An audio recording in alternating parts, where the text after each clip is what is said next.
If you had to pick one big challenge for the industry to solve, what would it be? Education for sure. Everybody has fancy dashboards. Everybody has a lot of really cool tools, but to be able to get the action out of those tools, to be able to comprehend all that data, it's a lot. It overloads everybody, right? And being able to educate people on that, being able to get value out of it is really important. I really do think data is the problem. Now everyone's so kind of caught up with this AI movement and people wanting to utilize data more because it's more available to them. We're in a bit of a unique spot where we don't have access to structured data in any real format, or even unstructured data.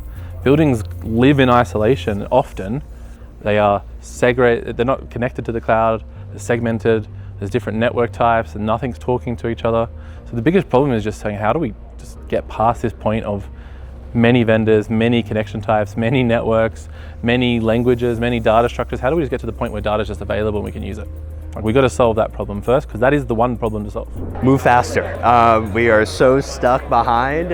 It's just even basic stuff of not every single building has a BMS system, a network lighting system. So I think that's really a challenge, is when we kind of talk about 5 steps forward of having occupancy, spatialization, and looking about the whole employee experience, but yet we're not putting in enough smart infrastructure to really have that true value that we're all bringing here today.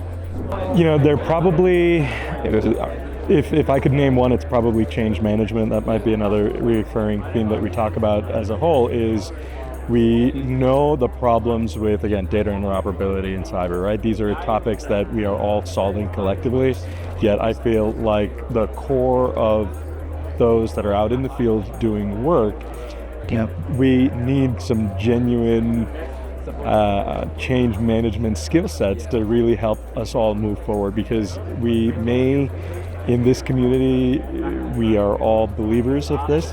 Ultimately, the practitioners that are out in the field, how do we effectively bring them along in this journey? And change management is probably the one thing I'd really stress on.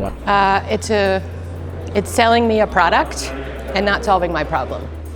So I don't spend money on products, I spend money on solutions. For us, it would be perpetual pilots and trials. I would love the industry to kind of go beyond them. We see a lot of customers that have taken the leap and taken the leap of faith to say, you know what, we're going to go out of this, we're going to do a full deployment, and we're going to see how IAQ and IEQ can really provide value for them as a customer. But we still have a lot of people that are scared and that remain within pilot phase and that are not quite ready to make the jump. And we'd like to see the industry kind of move beyond that a little bit.